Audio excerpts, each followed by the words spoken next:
So recently there's been a big thing going on around Wuthering Waves, which a lot of fans are getting very excited for. And well, that's version 1.4. Version 1.4 has been a highly anticipated update as it's got characters like Camellya and Lumi coming to the game. Now apart from those two details, we don't really know much else of what's coming to the game and what could be coming to Wuthering Waves in the future, with a lot of people waiting for even more advertising to do with some of the future characters that could be coming in future versions, whether that's 1.5 or even 2.0. So in this video, we're going to be going through a lot of the times that Wuthering Waves have actually been trolling a lot of the fans by pretty much getting them excited for pretty much nothing. I mean, you know, nothing was really going on. I think they used a lot of language in a lot of their posts, which kind of got people excited thinking there was going to be drip marketing, but there wasn't. As well as kind of talking about when we're going to see this drip marketing and also some other kind of things that Wuthering Waves have been working on in the background to kind of improve the game while we're waiting for a lot of these updates to come out. But before I get into this video, don't forget to leave a like and subscribe if you enjoy it, and also go to my Twitch where I'm going to be live. I definitely recommend going over there and checking it out. It'll be down in the pinned comment down below or in the description. Again, we'll be streaming a lot of Wuthering Waves and also Wuthering Waves reactions, so I definitely recommend going over and checking me out. But let's get back into the video. So recently Wuthering Waves actually put out this post saying, "Wonder what exciting surprises are lined up for tonight. Let's go on a thrilling adventure." Now obviously this was on October 31st, so this was in line with a lot of stuff to do with, you know, Halloween. And I think this actually sent a lot of players and a lot of fans the wrong way because of the wording of the overall text, saying "Wonder what exciting surprises are lined up for tonight," meaning that, you know, people thought they were going to announce a lot of stuff to do with drip marketing tonight. But again, I'm recording this video on the 1st of November, I can definitely confirm that they didn't actually announce anything, and that it was just kind of a metaphorical thing to do with Halloween, you know, to kind of get people excited. But it definitely seems like Wuthering Waves and their choice of wording definitely was kind of intentional there to get a lot of people excited for absolutely no reason. But it was kind of funny going into some of the replies, you know, obviously I said, saying, "Guys, I think it's just a Halloween thing, not drip." And then someone said, "Give me drip marketing, Kuro, and my life is yours." Again, there are so many people kind of talking about the art, but also, you know, saying, "Can we have the drip marketing?" And there's also people getting very excited, being like, "It's finally here. Oh my god, they're finally doing it," thinking that they were going to get drip marketing from this, when in fact they actually weren't, and it's kind of funny to see. Now obviously I don't know if Wuthering Waves actually did this on purpose or not, but it does beg the question, when are we actually going to see this drip marketing? Because by the time this video comes out, we could actually have drip marketing. So I'm sorry if this video does come out after, you know, the drip marketing. I will definitely have a video on that comes out before this video, but if not, then you're probably seeing this video and there's still no drip marketing. And a lot of people have been speculating over how it could be done, because obviously if we look back at other characters like Camellya, who have also been teased, then she was actually released about a week or so after the Zhang Liao banner, so a lot of people thought that we're going to see some kind of drip marketing for the new characters coming out sometime this week. But so far we actually haven't heard anything, so it's a little bit surprising. And if we go back at some of the other kind of drip marketing,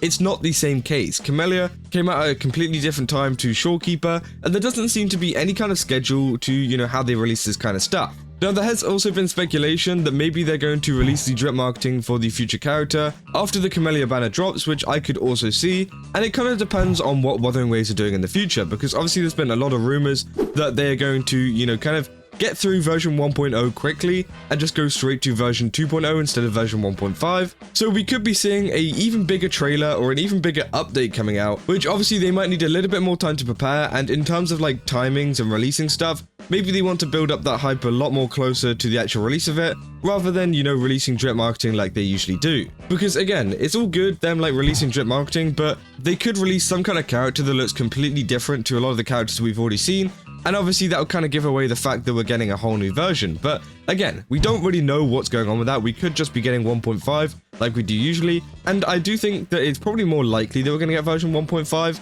just because, you know, they need to tie up a few things over in this area, and then maybe they can move on to version 2.0 after that, because again, I don't think they're going to go all the way up to 1.9. Obviously we've seen it with Genshin Impact and some other games, they never usually complete the full kind of decimal cycle of, you know, these versions, so maybe we're going to see something like that, maybe we're not. But also, if we go to this post from Naoshio, it also shows a lot of the patch notes that Wuthering Waves and Kuro Games have been working on, which is actually great. Like, honestly, a lot of this stuff doesn't really get, you know, mentioned a lot, because they are just small little fixes that kind of get fixed in the background that obviously have a big impact for a lot of the players in the game. But also, you know, Wuthering Waves don't go posting about it or anything like that. They just put it out on a blog or something saying, "Hey, we fixed this," and that's about it. But here are some of the fixes they actually made that actually fix certain known issues that cause some iOS devices to crash. If your iOS device experiences frequent crashes, try updating the game on the App Store, and this will be over installation and no game resources will be downloaded. So again, it seems like they are fixing a lot of issues with the iOS. I don't know how many people had issues with that at all. Obviously, let me know down in the comments if you've had any of these issues, not just the iOS one, but any of them that they've mentioned.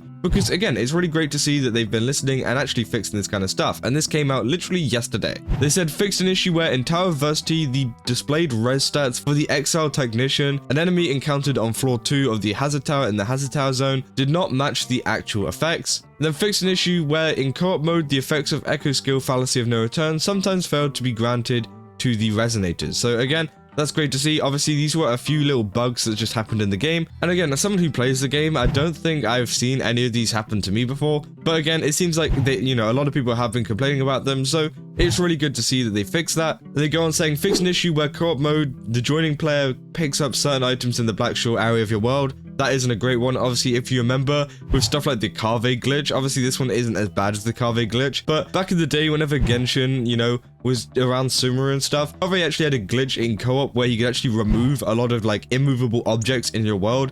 It was kind of insane, and hopefully, we don't see anything like that happening in Wuthering Waves, because it would literally remove it permanently. I don't mean like, restarting up your game and, it's back there. If you restarted your game, you've just lost that statue or whatever. Now, Genshin did return this to everybody that was affected by this issue, but again, it was really funny to see. They say fix an issue where in Infinite Battle Simulation, the enemy phantom, Hortoise, sometimes became unkillable. Consequently, the corresponding tactics became unclaimable. So pretty much one of the enemies became unkillable, and of course it was the Tortoise, which again is so funny to hear. But it's good that they fix that too. And they say, fix an issue where no red dot appeared on the events icon when there are unclaimed event rewards from the event Infinite Battle Simulation. Again, it's not the end of the world because you can just go check it. Fix an issue where it sometimes remained possible for a resonator to interact with the entrance of Fairy Tale's finale event after it concluded. Again, I don't think I saw any kind of issue with that, but again, great to see they fixed it.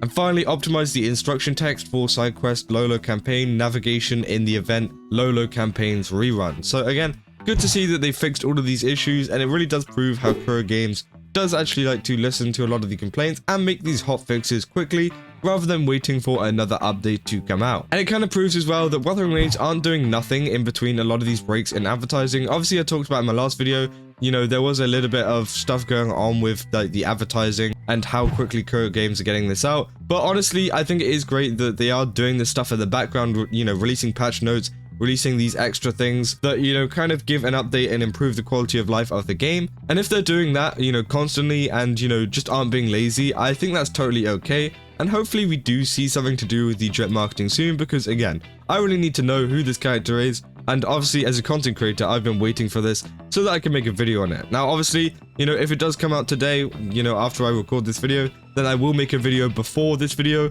kind of talking about it. But if not, then you'll probably see a video after this one of me talking about it, because we've got to be coming up on it very, very soon. I mean, it's been about the right amount of time, and honestly, I don't really know what we're going to see. Obviously, I talked about a lot of stuff with the versions and things like that, so obviously it could be something as big as that, but also it could be just a character that is a little less, wanted, or maybe it isn't completely new like one we've seen in the story. I forgot what kind of characters there are, but again, there is a couple out there. Obviously, you've got like Geshu Lin and Scar and people like that. But again, they might be waiting for a different version, so I guess we'll find out whenever, a lot of this stuff actually comes out. Yeah, let me know down in the comments what you guys think about this. Do you think that, the drip marketing is taking too long? And, who do you expect to see in the drip marketing? Because again, I think it's going to be someone like Geshu Lin or something like that, which a lot of people are going to be very excited for. And yeah, that's about all I got for this video. But if you enjoyed this video, then don't forget to leave a like and subscribe if you enjoy it. And also go to my Twitch. As I said, it'll be down in the pinned comment or in the description down below. If you go give it a follow, then you'll get notified as soon as I go live, so you don't miss a stream. Again, we'll be over there doing Wuthering Waves stuff, Wuthering Waves reactions and things like that.